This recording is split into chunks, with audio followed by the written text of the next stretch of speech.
an Unspoiled Network podcast. This is Spoil Me, covering Abhorsen, chapters 26, 27, 28, 29, and epilogue. Sam and the Shadow Hands, When the Lightning Stops, the Seven, and the Choice of Lirael. In these chapters, this destroyer is nothing to fuck with. I don't like it. It's basically a nuke. And Mogget in for the clinch. What? Mogget's like, look, Abhorsen suck. I hate all this, but also I really love me some fish. Welcome to Spoil Me.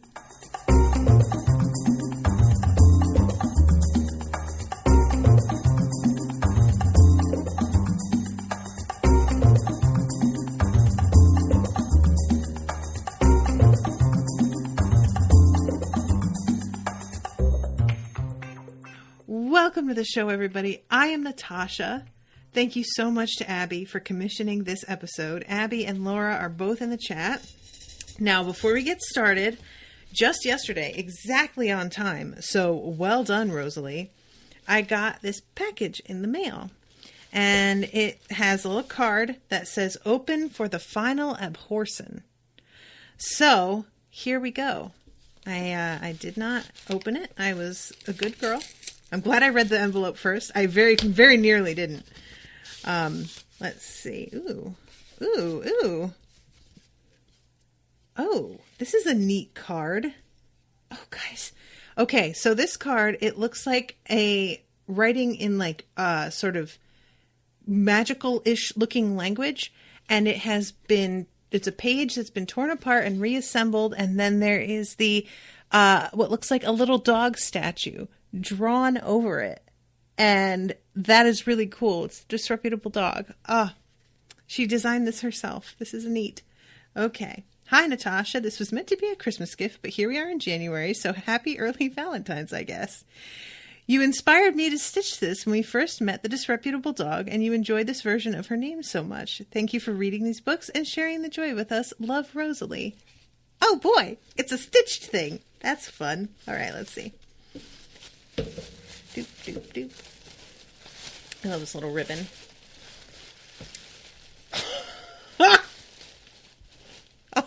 Oh, it says disreputable bitch. Rosalie, you beauty. Oh, this is so good. I love it. Girl, look at how tidy the back of this is. She's got it all like tied up. This is wonderful. Rosalie, thank you. You are a magnificent genius, and I love you. And this was wonderful. Thank you so much. How delightful. I'm going to put this right here where I can see it while I record. It's got a little diamond shining on the top. Yay!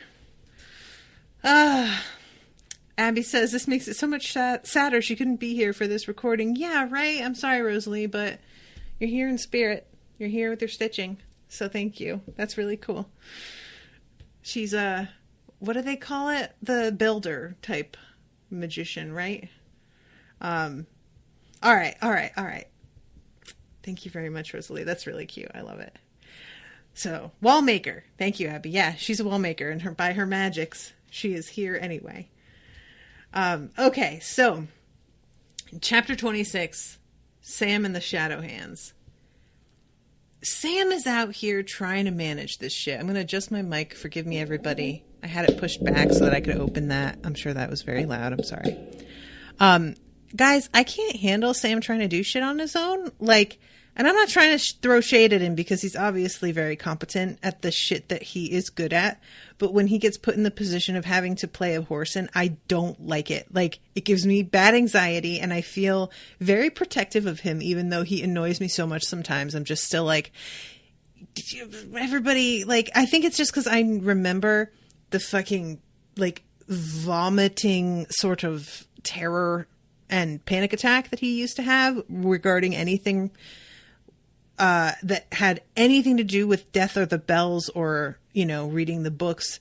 And thus, him having to shoulder this again, while I understand that this is a step forward for him, this is very meaningful to him, in so much as it's him breaking past some trauma.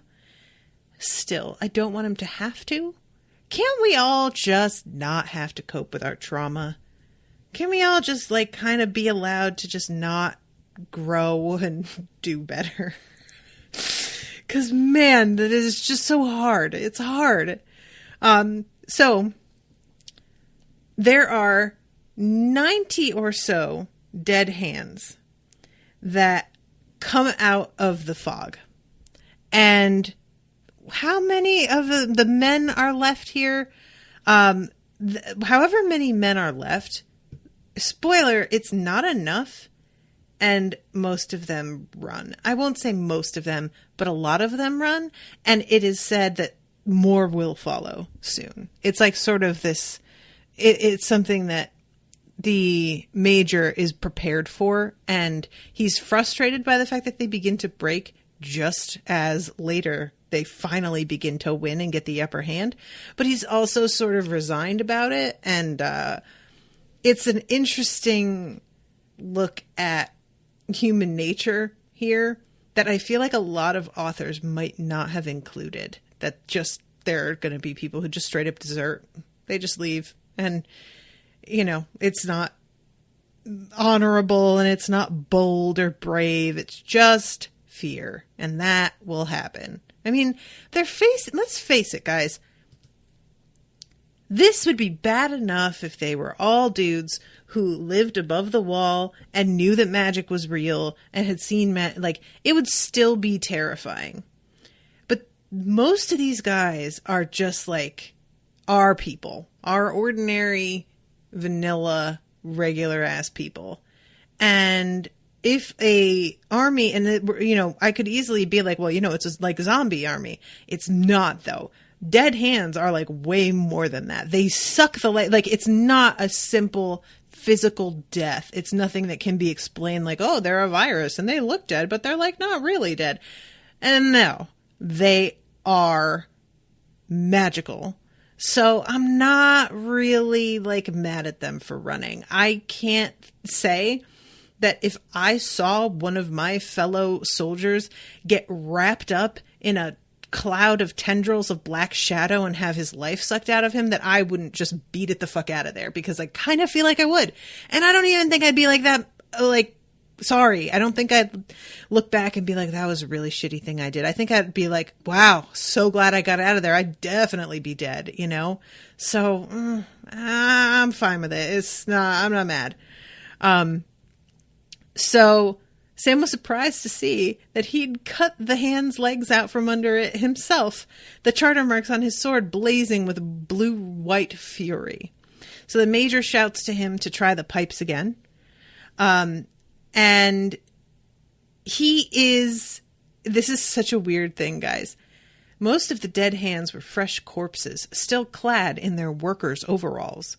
But many were inhabited by spirits that had lain long in death, who quickly transformed the dead flesh they now occupied, making it less human and more like the dreadful shapes they'd assumed in death.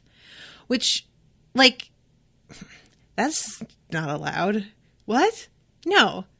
You're in our world now. You got stuck in a body. That's the body you get. That's not fair. How dare you just change shit up? I don't get to do that. What? I don't get to be oh, I could really use an extra arm right now to help me carry groceries and just, there it is. That'd be awesome. Don't get me wrong. I have frequently wished that I could do just shape-shifting as a magic power. But these bitches are out here turning into snakes, unhinging their jaws. That's not fair. Wrong. Ugh. And this is basically sort of the vibe that Sam gets. He watches this and thinks, how dare they do this? And it's not in response to the shape shifting. It's in response to them being here at all when they are supposed to be dead. but it sort of feels linked to it. Like they're doing this thing that's just so outside of what should be allowed in life. And it's a just combination of like, this isn't fair for me to have to fight against this, but also this is wrong for you to be here. And I rather like that. So he gets sort of fixated. He does that focus, pulls out the pipe again, and he blows this note that becomes a jig. It cheered the soldiers and even made them smile, their weapons moving with the rhythm of Kibith's song. But the dead heard a different tune, and those with working mouths and lungs and throats let out terrible howls of fear and anguish. But howl as they would, they couldn't drown out Kibith's call, and the dead spirits began to move against their will, thrust out of the decaying flesh they occupied and back into death. So a bunch of them just drop. Bodies emptied, spirits gone. And Tyndall is just like, yeah, motherfuckers, what? And the major is like, bitch, you need to slow down. Don't get too excited.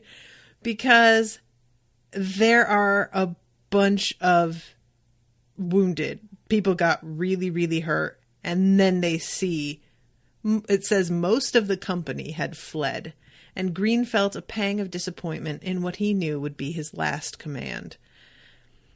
But the great majority of the men were conscripts, and even those who had served on the perimeter for a while would never have seen so many dead. So yeah, Lieutenant Tyndall is just like indignant and self-righteous about it, but Major Green is like, dude, what are you going to do? This is too much. It's fine. So they, like, Samuth is realizing that they have sort of strayed away from Lirael's body a little too far, and he's like, we really need to turn around and make sure that she's okay.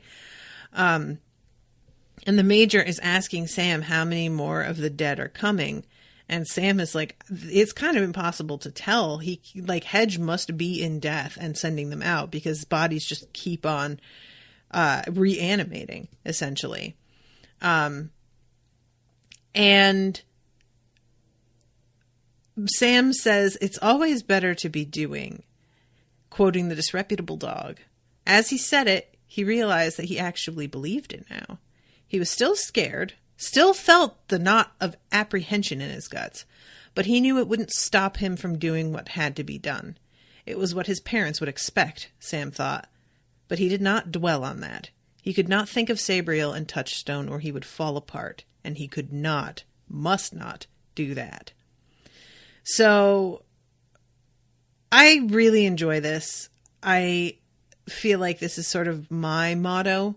I am a doer. At the expense, sometimes, of reflection. Sure. At the expense, sometimes, of feeling my feelings. Fine. Yes. But I do think that it has served me well a lot of the time. And when you're in this sort of situation, that's the fucking mindset you need, baby. We don't have time to sit back and think about shit. We got to get it done. So, upon the ridge, 4 vaguely human shapes of utter darkness came down through the fog, rippling across rock and thorn. When they were only yards away, one shadow hand paused and pounced upon a wounded soldier who'd been overlooked, lying under the overhang of a large rock. Frantically, he tried to stand and get away, but the shadow hand wrapped all around him like a shroud and sucked his life away. And this is when Sam has, like, the face-off. These 4 hands, they are not your ordinary hands. These are oldies. They are extremely strong. I kind of get the vibe that these are, like, either the same or equivalent dead hands to the ones that Lirael came across, that were, like, really laughing at the fact that she was directing her bell towards the other, like, lesser dead, until they realized that she was using the lesser dead to slow them down. And he is trying so hard, but his will is just, like, not entirely strong enough. It's pretty strong. Like, he's doing better than he would have done, like, a month ago, for sure. But there's 4 of them, you know? They're smart, and they are like pretending to sort of falter. And then as soon as he begins to like redirect his energy at one of the ones that he thinks is a weak link, it starts to like spring back again. And they're fucking with him. They are winning and they are fucking with him, and it's rude. So he became aware that only a few seconds had actually passed since he had started blowing through the Sereneth pipe, and he had yet to take another breath. Though the sound of the pipe continued, it was weakening. If only he could pause, refill his lungs, sound Sereneth again, he could greatly strengthen the binding. He also knew that if he shifted his full concentration away from the 4 shadow hands to take a breath, they would be upon him. So he's like trying to just buy Lirael time. He's trying to hold them back. And he sort of resigns himself to the idea that maybe he's not going to make it out of this. He's starting to feel like, oh God, I might like just have to take one for the team here in order to keep them off her. And as he's like starting to think that, it's like the influence of the dead hands is telling him, hey buddy, why don't you just get on out of the way? This isn't your fight. You need to rest. You really need to take a breath. Just let him pass. And he is trying so hard not to listen to this like little voice in his head. So suddenly one of the heads of these hands just bursts into flame. And for a second, I'm thinking, oh shit, nice. But then it just kind of goes out.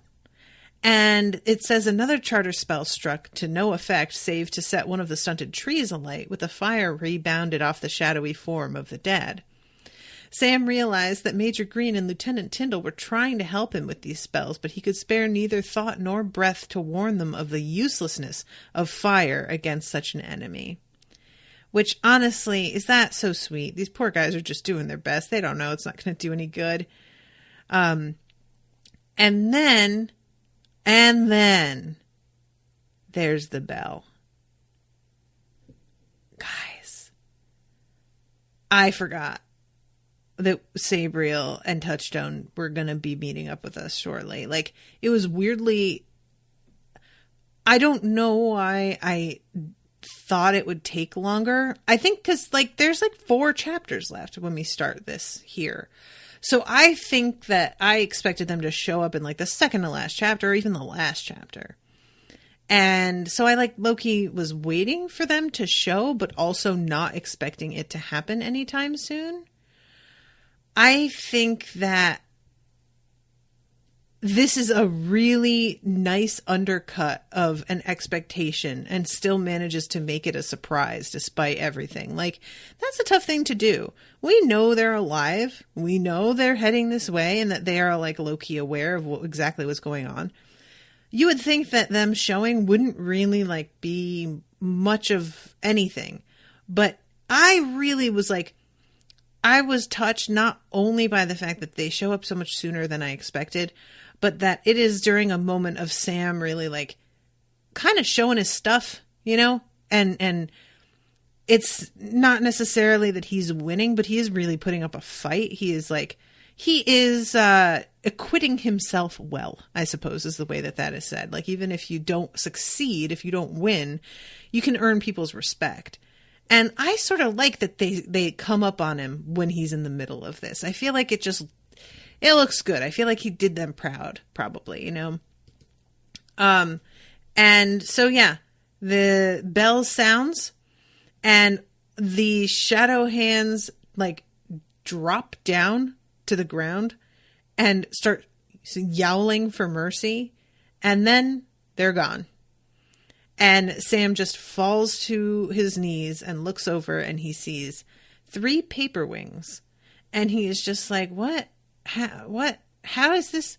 Who's driving paper wings? Who's got bells? What's happening? Because it never even occurs to him, oh, they were wrong. My parents are still alive. Because why would it? Why would you ever think something good had happened? Like, honestly, guys, isn't that where we all are a little bit right now? Something good happens or you hear about something and you're kind of like, yeah, did it though? Like, so yeah, somebody is like, oh, hey, there's this person who like has a silhouette very much like your mom and is driving your mom's car and has your mom's phone. And you're like, yeah, somebody stole my mom's car, my mom's phone. Like, you don't think that she's still alive. Bless his heart. So yeah, we come to it later because right here, he just says, I don't understand who wields the bells. And then we go to Mogget. So we don't see their reunion until a little bit later. So here we have Mogget. Fucking Mogget. He is really trying, man. But he makes a mistake here. So, first of all, Mogget's in his little dwarfy form. And he's carrying Nick. And he is, like, making pretty decent time. Until these dead motherfuckers start to slow him down and grab at him. And one of them is like, he hears the bell and is kind of trying to be like, hey, get off me, dead thing. Don't you hear the bell? And it doesn't. It's dead. It doesn't have like as good of hearing as Mogget does. So it's not reacting to the bell the way that it is supposed to. And really tries to follow them. And Mogget has to like claw through and bite through its wrists and its hamstrings and everything. So he's holding out Nick's arm really far to one side, keeping it away from his own body. And that arm is like twitching and shaking like all on its own. Really unnerving image. And later on, I'll jump ahead a bit. He's trying to yell to Sam, I got your friend. If we get him far enough away from the spheres, the shard of it that's inside him won't be able to join them and they'll be incomplete. And I'm like, oh, Mogget, are you doing this on purpose? Like, there is a part of me that's like, did he want it to unite so that he could stand against it one last time? And really like, I didn't think that Mogget was trying to betray them. I didn't. But I did wonder if there wasn't like an ulterior motive anyway. And I mean, he knows better, right? Than to just be like, because the whole thing, he's been like kind of speaking in such a way as to, what's the word I want? As to try and fool the piece of the destroyer that's in Nick into thinking that he is on the destroyer's side. He has known that this whole time and has been really cautious about the way he speaks in front of Nick and to Nick. So him suddenly lapsing here and just yelling really loud, we're going to stop the spheres. We've got the I was just like, dude, what are you thinking? And then sure enough, the arm like snaps out straight and Nick screams and something exits out the arm and just goes flying over the hill. And as soon as it does, there's this like booming sort of laugh of satisfaction. And that shit's done. All right. Spheres are about to be here. Sucks. And then I knew that Nick was going to die because he's like, it ripped out of his body. Like it was in his heart at one point. He is foaming blood at the mouth, guys. Now, spoilers. Nick's okay in the end because the disreputable dog does some shit. She cheats because she's disreputable. But I was so sad when Nick died. And I'm like, as much as I'm glad that Nick is going to wind up being okay, there was a part of me that really liked the feeling of calm that he was showing when he was standing in death. There's, he's sort of wanting to sink into the water and just float away. And there's something keeping him from doing that. And it turns out to be the disreputable dog's magic. And part of me was kind of like, I know you're trying to do him a favor, but maybe just let him go. Maybe that's actually best for him. He really tried hard. He got wrapped up in a thing that had nothing to do with him directly. And maybe then the kindest thing is to just allow him to pass on. And maybe this isn't actually a nice thing to do. But on the other hand, it's super unfair for his life to be cut so short. So I am one of those people that, like, a lot of the time when characters are brought back from the dead or are saved at the last second, I get real side-eye, and I'm just sort of like, you could have just, like, sacrifice somebody, author. Have some friggin' commitment, you know? I can get a little bit salty about it. And there was a flicker of it, but it really was half-hearted. I was fine with it.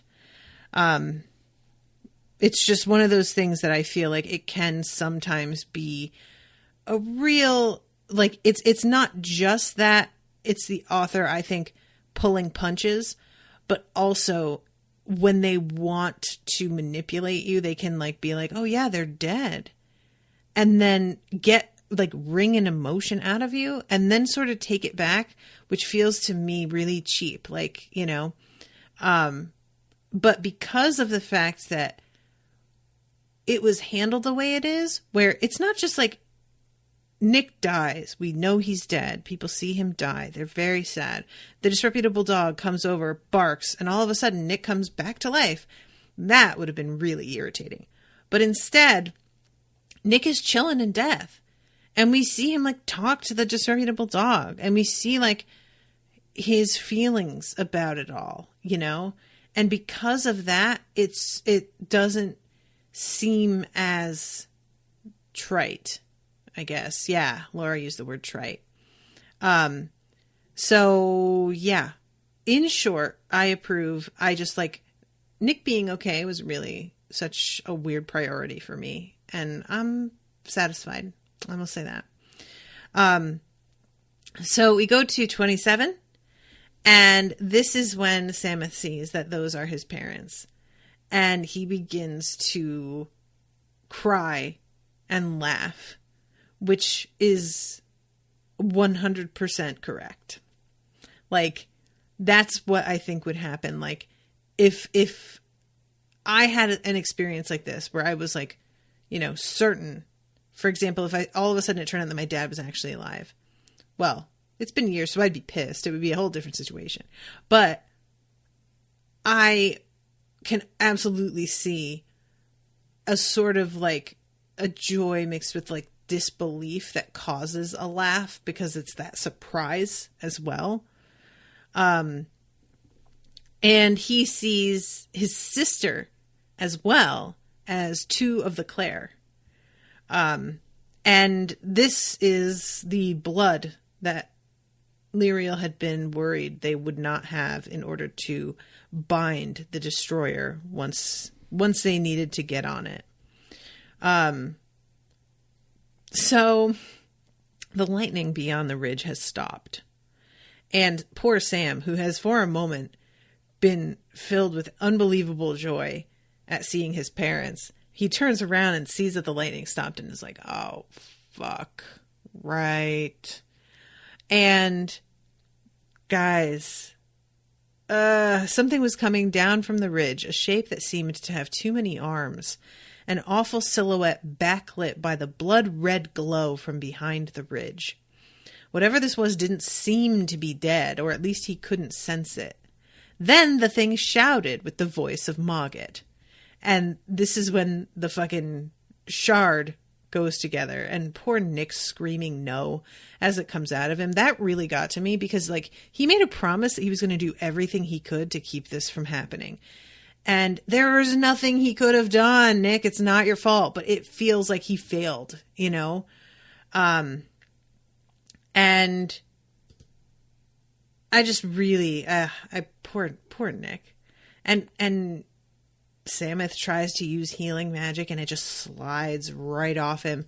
And we find out later that is because he has still got too much free magic. Like, he has been sort of tainted by that shard being in him. And the charter magic can't get a foothold. It's like Teflon. So he looks around and Lirael is there and covered in frost. And there's this moment, Sam saw a fleeting expression that he could not place. Then it was gone, visibly repressed by a hardness that reminded Sam of his mother. Weird. Sameth, you're in a strange position. So she tells him, I know how to bind and break the destroyer. And he's like, but my friend Nick. And she says, there's nothing you can do, and I'm sorry, but we just do not have the time. You have to be the one to do this because you have your abilities. And she says, you need to get a drop of all of our blood and bind it with yours into Nehema with the metal from the panpipes. Can you do that? And he says, I haven't got a forge. This bitch is pulling a Hermione. I haven't any matches. Are you a witch or not? Oh my God. Use magic! Shrieked Lirael, and she shook him hard. Oh God. I love that it says shrieked Lirael. It's not yelled.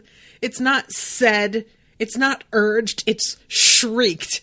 Like, this bitch is this close to just losing it, and he is not helping. Oh, this motherfucker, I swear to God. But I mean, and I'm not mad at him. Like, his friend just died in front of his eyes, you know, like just a second. So yeah, but it's just, I can't help but laugh. God, it's funny. So they yell at Major Green to get all of the people back, to get all of the Sutherlings and stay on the other side of the stream. Now, guys, help here, because I didn't get a chance to like read this twice. I don't often read things twice because I've got pretty good comprehension the first time around. With TV, I try and watch things twice because it's easy to miss things on TV. But I do not remember if the Sutherlings and Major Green and everybody makes it. Do they make it? Because these folks, the thing that they're doing is like to stay on the other side of the stream and lie as low as you can. And later on, it's mentioned that like there is so much dust in the air that they can't see over there anymore. So they can't tell what's going on with the people. And I can't remember if it's mentioned later on. I feel like I was waiting for it because it bothered me. And I just was like, did they all fucking die? Like, I was just really sad because these Sutherlings have been pawns in this shitty fucking setup for somebody else. And the idea of all of them being killed after the trouble that Sam went through to try and make sure that they stayed well out of the way, I was just going to be so mad about it. Abbey says, yeah, they get a very brief mention right at the end, just after Nick comes back from death. Oh, that's why I missed it. That's why, because it was after he comes back. Okay. I was looking for it earlier than that, like right after the actual sort of battle. Okay, cool. Yay, Sutherlings. Okay, good. So the dog goes over. She looked around to make sure no one was paying attention, then barked softly in his ear. Nothing happened. The dog looked puzzled, as if she expected an immediate effect, and licked his forehead. Her tongue left a glowing mark. Still nothing happened. After a moment, the dog left the corpse and bounded across to join Lirael, who was casting the east mark of a very large diamond of protection. It was to be the outermost of 3, if there was time to cast them. If there was not, they would not survive. So, yeah, the fact that the dog leaves a glowing mark probably should have been a clue to me that this was all going to work out, because the other marks had just slid off him, but I still was not putting this together. Meanwhile, beyond the ridge, the destroyer has turned into a straight up column of fire that is like bright red.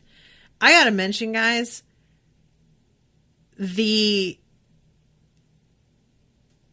end of Sam and the Shadow Hands, that chapter, ends with the sentence, But at the center, both the fog and the storm clouds above it had become a bright, bright red. Fucking Tim Curry, man. Had become a bright, bright red. Was the way he said it. And I was like, oh, shit. Okay, so 7. Samuth, what have you done now? Were the first words out of Elamir's mouth. Oh, Elamir, I kind of enjoy you, honestly. And he tells her, no time to explain. I need your blood. And she's like, all right, here's the blood. Laura says, God, I hate her, though. Laura, how dare you speak to me about Elamir in this way? Like, come on. Elamir is the only thing that kept Sam from just like, I don't know what Sam would have done. She managed to like keep him in line a little bit. She wasn't understanding, but she also had shit to do. But I like her. I do. Is she like an annoying type A? Yes. But, you know, like bitches get shit done, you know? Okay. So mother, father, I'm so glad you're not dead. Yeah. So they are trying to make the rest of the diamonds of protection. Everybody is just going to work. Their heads are spinning a little bit because there is just a lot to do. All of the charter that they have to like get a hold of and throw together. Nobody has time to talk. And Lirael snapped out orders as Elamir, Sabriel, and Touchstone arrive. And I love that when we are in the middle of, when we're in her head, at first, Lirael's like, I shouldn't be giving them orders. This is weird. Am I seeming like a little bit too bossy? But immediately everybody's just doing what she says. And she's like, well, okay. Yeah. Good. You know, that's a weird thing. If you are in a position of authority and you're not used to it, when you give an order and people do what you say and they just do it, and you suddenly realize that like, oh, they're doing what you do when your boss tells you to do something. And that's because you see them as your boss, and it takes a moment for you to be like, they see you as their boss. And it's just an odd sensation of just a shift into an authority position that maybe you never thought you'd be in, or you thought that the people in those positions were a certain way. And now that you're there, you realize that was likely very untrue. So anyway, I love too, like even Major Green, they are fucking taking off. Like, she kind of told him to get everybody out of the way, and she wasn't sure he'd listen to her either. And they're, you know, getting the fuck out of there. So good for them. And she closes the inner diamond. In only a few minutes, they had raised magical defenses of triple strength. Lirael hoped it would be enough, and they would survive to do what must be done. And here it comes, guys. This is so intense. This is a lot. Like, this is really a lot more than I expected, I'll be honest. So they all stand there for a moment inside this diamond before everything really starts happening. And for a minute, they're like, you know, greeting one another, hugging, kisses on the cheeks. Sabriel's telling her, I can't believe that I didn't even know I had a sister. What are we supposed to do now? And she says it's building up to its second manifestation, which I hope the diamonds will save us from. Afterward, it will diminish for a little time, and it is then we must go down to it, warding ourselves against the fires that the second manifestation will leave behind. The binding spell we will use ourselves is simple, and I will teach it to you now, but first everyone must take a bell from me or from the Abhorsen. And Sabriel says, call me Sabriel. And they each have to take a bell that they kind of identify with. And Lirael gets real twitchy here, because at first glance, it looks like they have 7 people, but Sanar and Rael, the Claire, are twins, and their spirits are intertwined, which means that they can only wield a single bell. They are short a person. And fucking Lirael is trying so hard to not show everybody that she just realized some shit that means they're all gonna die. She's trying so hard, but she's like horrified, you know, this moment of like really thinking, okay, actually, maybe we're gonna do this. Oh no, you know? And then she says, I'm going to take these 2 bells. And the dog shows up and is like, I don't think so. Give this bitch a bell. And she's like, you said you weren't one of the 7.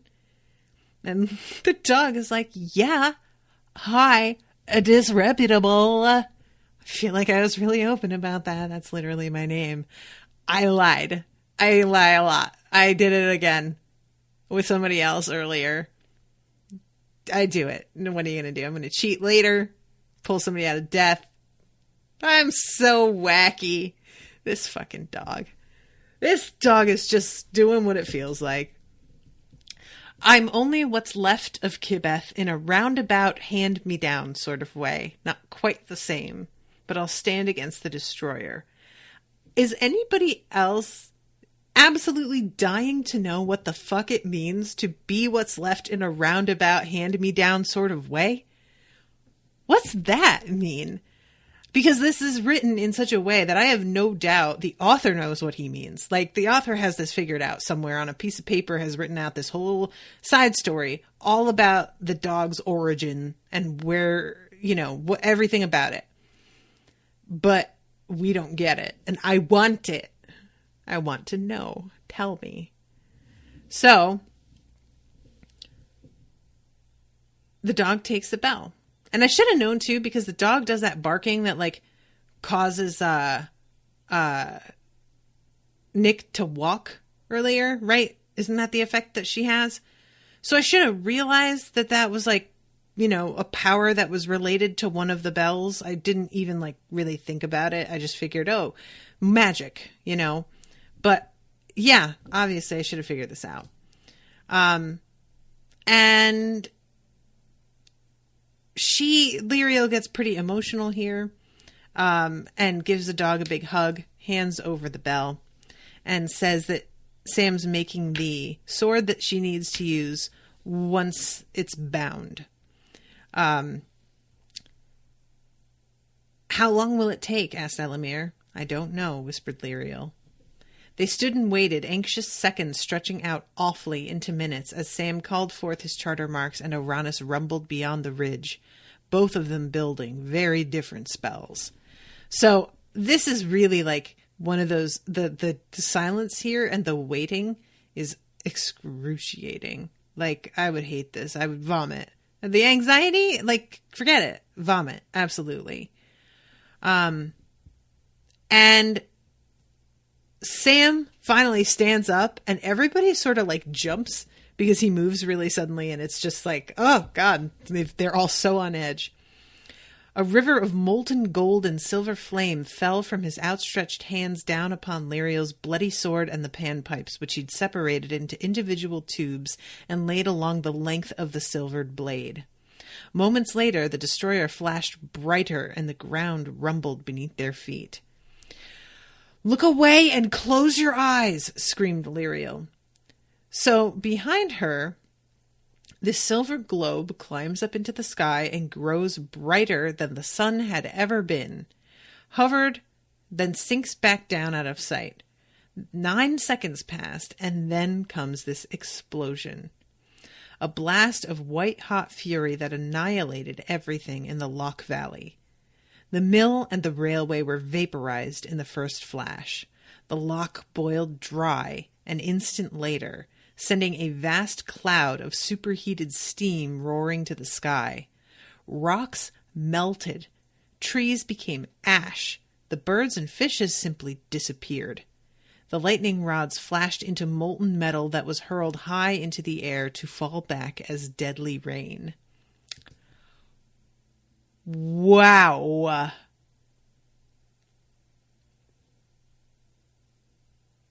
No, I didn't see that coming. Like, it's an interesting choice because when you go up against the big bad, a lot of the time in fantasy stories, the big bad is after people. The big bad is trying to, and whenever you hear about like, oh, the apocalypse, when it's a sort of demon or, I'm thinking of Buffy, when there's always like the end of the world is near. the end of the world never is really the end of like plant life. And they never, when they talk about it, what they mean is like either a shift in power, lots of deaths, or like some sort of paradigm shift, you know.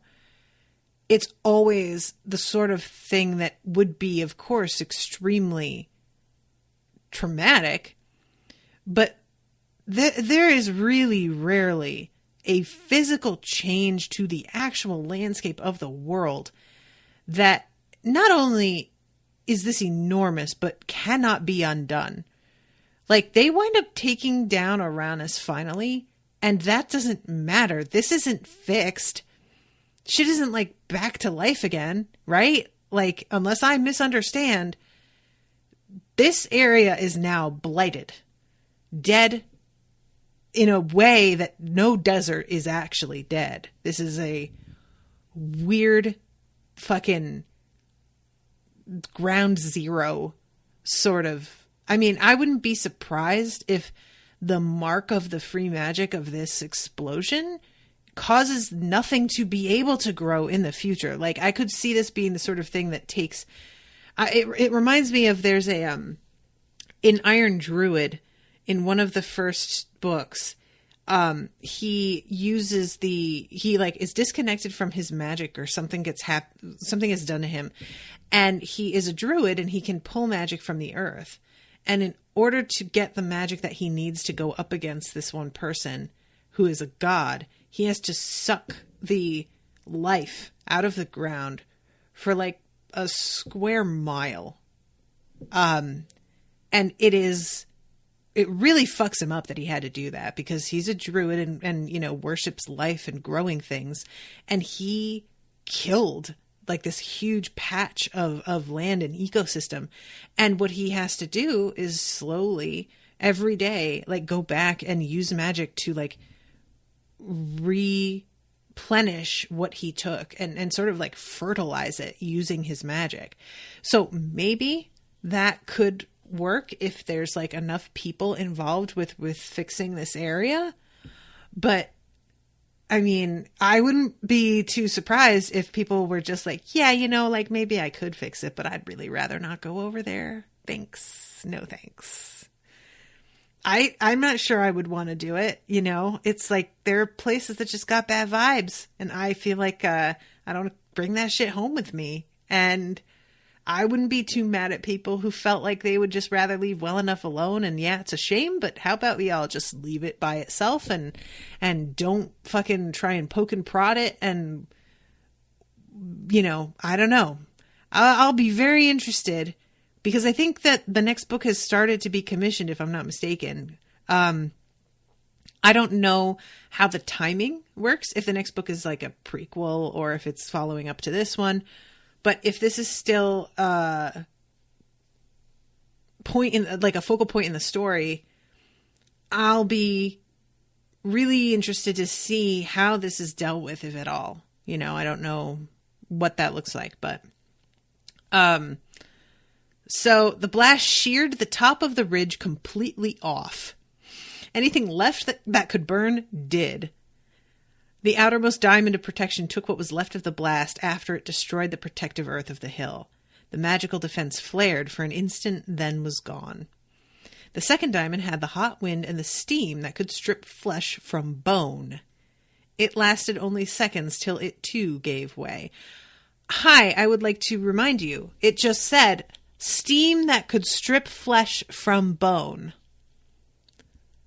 Ew. Yo. Why is that so much scarier than actual fire? I think it's because it's like a little bit invisible. Steam isn't like, you can see steam if you are in a like room that otherwise is not full of it. And if you are in a room that is full of it, it's just like, oh, the air is cloudy. And so there's something to me, I think, about something that looks just kind of like, oh, it's just like foggy, but being that deadly that I just find really unnerving. You know, it's just kind of this invisible thing. And it's not just like a gas that you inhale and it causes you to die. It rips the skin and flesh off bones. Like that is physical. That is as violent as an explosion, but it's just such a weird way to do it. Like just, no. So there's a fucking mushroom cloud, by the way, after all of this. And all like the third diamond goes down. Everybody is standing there like they have just managed to recover. Thank God. I'm going to be honest with you guys. Lirael's like, oh, let's build 3 diamonds of protection because there's 3 stages of this thing. I might have built 4, just like they had the time. I might have just been like, you know what? Just in case. How about we build 6? 2 of each, actually. Just, you never know. So their little diamond shaped patch of unharmed dirt in an island in a wasteland where all color had drained away under a sky that was like a cloudy night with no hint of sun.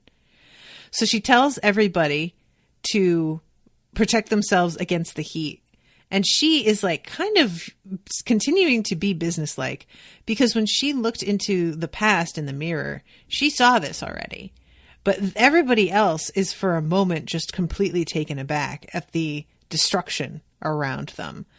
I mean, even destruction, when you think of destruction, you think of like that building is rubble, you know, like you think, okay, yeah, that's that thing that has been turned into a destroyed version of itself. But this is destruction to such a degree that it is as if these things never existed at all. It is just a blank nothing, which is really like creepy, you know? So Sam offers her the sword and she notices that it has changed shape. The coloring of it is a little different. Just overall, it does not feel familiar to her the way that Nahima did. And she has a bit of like a pang of loss for her old weapon, which totally makes sense to me. So Sam says, is that it? I did what you said. And she's like, yep. And then here we get, this weapon could break Uranus, but only at the cost of the wielder's life. To which I said, I fucking knew it.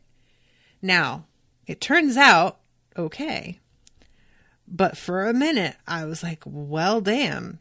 Sabriel's going to meet her long-lost sister, and then her long-lost sister is promptly going to die. This sucks. But she was willing to do it, which is pretty baller, to be honest. So she leads the way down. Sabriel, please give Belgair to Sam and tell him the binding spell. And heads down. Rosalie is here. Rosalie, I opened your present. Thank you so much. It's wonderful. It's great. Yay. I'm just realizing that there's a bunch of comments that I missed. I love the dog's total lack of shame. The original 7 put almost their entire selves into the wall, the Claire, the royal family, and the Abhorsen, so I think she's what's left over from that. Yeah, but like how though, Abbey? I want the fucking logistics. You know how I am. I think it also has to do with the fact that each of the Abhorsen set of bells has a bit of the spirit of each in them, so there isn't going to be a whole lot left for Kibeth. Oh, I see what you mean. It was similar when they met Astariel. It was all that was left of her after putting herself into the bells and the Abhorsen bloodline. And the next book is Clariel. Okay, cool. Okay, so Lirael sees the sphere of liquid fire that was the current manifestation of the destroyer. I'm not going to play. I really want to see this. Like, I want to know what that looks like. The sphere of liquid fire. Sounds dope. It hung in the air ahead of her, dark currents alternating with tongues of fire upon its smooth and lustrous surface. So, I only have 4 minutes left. She is realizing that as they spread out in a circle around this, she doesn't know where the fuck Mogget is. And she's starting to be like, oh no, what is he doing? Is he like planning to betray all of us? What's going on? And she is supposed to start this spell, and she takes a deep breath to begin speaking the spell, and there's this like free magic in the air that she begins choking on. And because it slows her down in starting her spell, the fucking sphere begins to grow right in front of her eyes. Like, it is taking full advantage of every little hesitation, right? So Uranus begins talking, and there's sort of this impression that it's like speaking almost inside their minds, like not really, but it's like penetrating in this weird way. And basically, and it's so funny, guys, I was listening to this in the audiobook. It spoke 3 words that shook everyone around it, because it's like, oh, so you think you 7, who are all watered down and fucking diluted, are going to be able to stop me? And then it says 3 words, and I was like, oh, I will love it if he just says, I think not. And he fucking says, I think not. And I was so excited. Because, like, there is just something sort of, it's so polite and not, and out of context isn't threatening, but it's just so, doubt it. Like, honestly, that's the most personality I've gotten out of Uranus, and he's kind of a bitch. So finally, she, like, because he has put some sort of binding on all of them that is keeping them from being able to move. And she manages to just force herself out of it, but it takes a lot. I stand for Astariel against you, croaked Lirael, sketching a charter mark with the tip of her sword. It was enough to free the others and begin the spell of binding. So they all stand against him, and I am Kibeth. As I did then, so do I now. I stand against you. And she doesn't draw a charter mark, but her body like ripples and these marks just like come off her. Like she just is magic. She doesn't need to like pull magic out. It's what she's made of, right?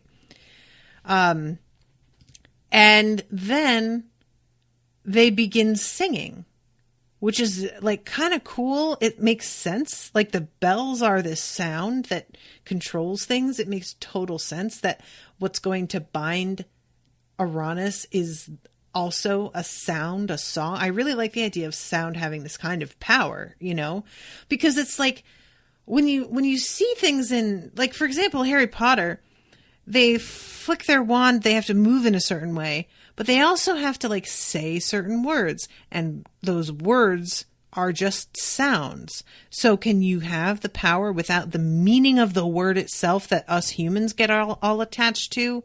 If there's a sound that doesn't have a word associated with it, maybe that's purer, maybe, because we don't have our own, like, I don't know. Because like I'm out of time, but I don't care. I'm going to go over a little bit. In Dresden Files, he talks about how you can use magic without using your like words to control it, but that it causes there to be too little of like basically mental padding between a human's mind and magic, and that will kind of fuck you up if the magic is powerful enough. So in Dresden Files, using words is like a self-defense kind of measure. It is getting a pot holder before you pick up a really fucking hot pot, you know, and it's helpful if you use words that have a sort of meaning to you already, because that adds an extra layer instead of just making up nonsense words that are so closely associated with the magic that you don't actually like think of anything but the magic when you use those words. If you use words that have another meaning or are from a certain specific language, that adds a layer of protection to it. So here they're just using sound, no word specifically at all, which could argue is like the same sort of function as the Dresden Files magic, because it's super pure and they have to use all of this like protection, and she has to sort of sacrifice herself for this to like really work. That's making sense to me. I like it. So Lirael spoke the rest of the binding spell. With the spell, the ring grew brighter still and began to tighten, forcing back the tongues of flame. Lirael took a step forward, and all the 7 did the same. And then the spell ring stopped, the bells faltered, the ringers halted behind it mid-step. Lirael flinched, feeling a backlash of power, as if she'd suddenly walked into an unexpected wall. "No," Oronus said, its voice calm, devoid of all emotion. The spell ring shivered as Oronus spoke and began to expand again. "What? This fucking dickhead! It's just so dismissive." "No. Sorry." Like, shit. It is so... Oh, God. So the flames lash out and grip the spell ring, and they are about to, like, pull this apart. And Lirael is watching this like, fuck. Okay. Guess we die. I was going to die anyway. I thought that was going to do some good. But here we are. And then Sam yells, "Be free, Mogget. Choose well." And holds up Mogget's empty collar. To which I was like, okay. I guess we better fucking keep our fingers crossed here, because we've seen what happens when Mogget's free, and it was not pretty. I mean, Oronus is clearly like Mogget on steroids, but still. And it goes right over to Lirael, this like wall of fire. And she just whispers, "Please, Mogget." And it sort of stops and turns and says, "I am Uriel," casting a hand out to throw a line of silver fire into the breaking spell ring, its voice crackling with force. "I also stand against you." And then the spell ring tightens up again. And I love this. Things begin to go their way again. And he is shining, the eighth bright shiner, who was himself bound by the 7 in the long ago. And I love that Oronus is just, this is like, I just keep picturing that gif of that little girl with the sunglasses who puts her hand to her chest, like just so offended, like, you know, an Orange County housewife who's just been insulted by somebody that she thought was on her side. Just like, bitch, what? I can't believe it. And just is like, why? "Life," said Ariel, who was more Mogget than it ever knew. "Fish and fowl, warm sun and shady trees, the field mice in the wheat under the cool light of the moon. And Lirael, I really heart this. Mogget, who I will remain calling Mogget, no more Uriel, like, that's fine, but you're Mogget, whatever. Mogget doesn't get to finish this, like, big, blousy sort of monologue. Lirael is standing there with the sword and does the thing that I wish everybody would do in these fucking situations, where she looks down at the sword, realizes the enemy is distracted, and is like, "Oh, wait, what?" And then just goes for it. Like, she just realizes, like, shit, what? Right. Ah, thank God. So she just, like, in the middle of it, just slices the shit in half. And the fire in it goes right up the sword into her hand. And it begins to essentially bind the metal to her flesh. Like, she is welded to it.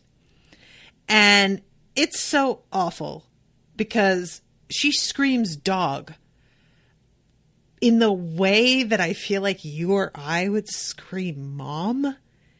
Do you know what I mean? Like, she hasn't got mom. That's what she got. And she's just hurting. And honestly, I was like a little bit like choked up by this, guys. It was just like such an instinctive, like, she doesn't even know why she's saying it, but I was just like, Oh, God, the dog is all she has. And then this dog bites her hand off, which, like, good, but also fuck. It writhed and wriggled like a dreadful spider made from burned and blackened flesh. Ugh. Hate to see it. And she has no hand, man. She had to sacrifice her hand. And, like, this is a pretty common, like, trope for the hero to sacrifice a hand for the cause. But I'm not mad about it. It doesn't feel, like, trite to me just because it's a trope. This is an example of a trope done well, where I'm like, oh, I recognize this, but I'm fine with it, you know? And she looks over, and the dog is on her side and clearly dying. And Lirael has to say goodbye, and it is the worst. And this part, I really, really got teared up. I won't let you go. I love you, dog. There'll be other dogs, and friends, and loves, whispered the dog. And I was just like,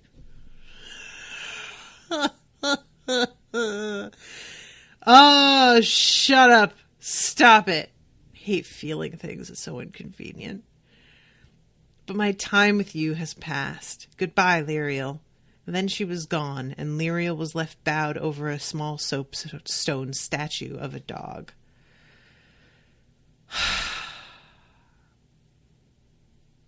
Mean. This is mean. I don't like it, guys. I'm bitter.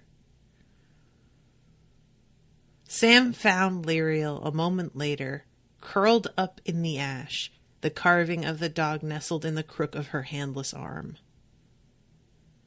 She held Asteriel, the weeper, with her remaining hand, her fingers clenched tight around the clapper so it could not sound. Oh, well, okay then, I guess you're just gonna fucking slap me in the face. Cool. Garth. Ugh, you dick. So, then we go to the epilogue. I've talked about this pretty much already. I was a little bit concerned about the dog cheating because it did seem like Nick was like welcoming death a little bit and just like, you know what, I'm ready. But then when he begins to hear and feel death, he seems happy, like he's glad to go back.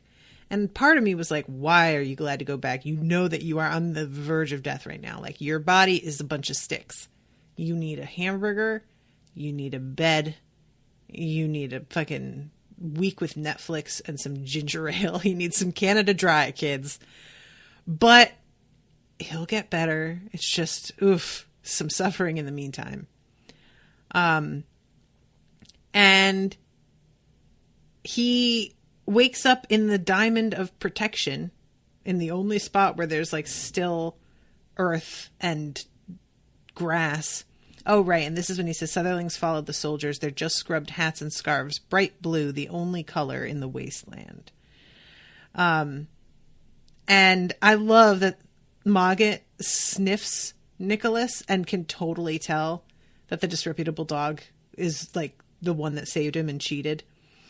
And I find that to be so funny that Mogget's just like, that. Ah, of course she did. Jesus. Like, there's something so funny about that to me.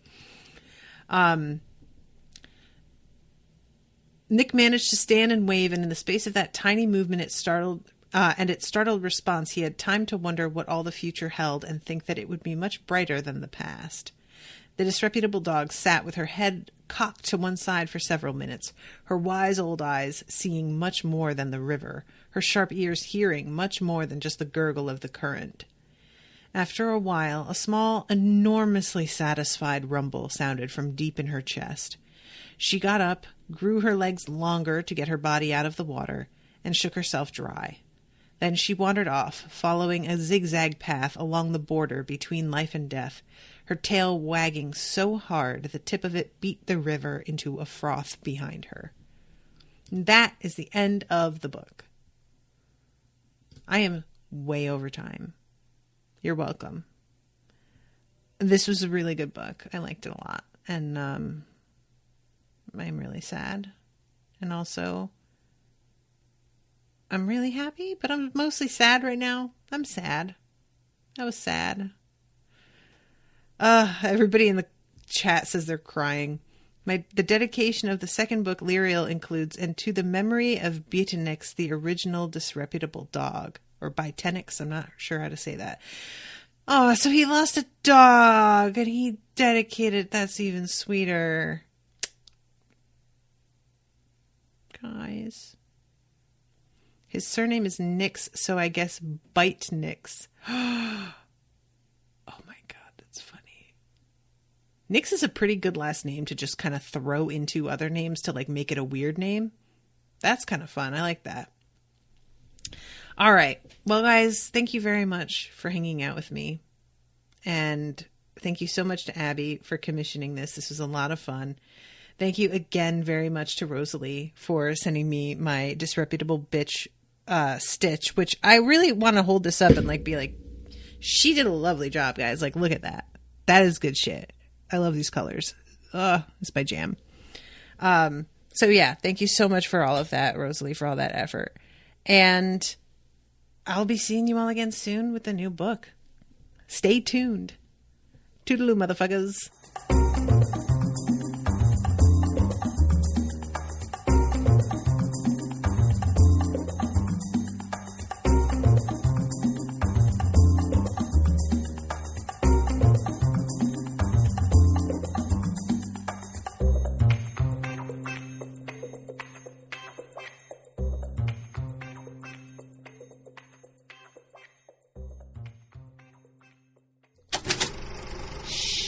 That was an Unspoiled Network podcast.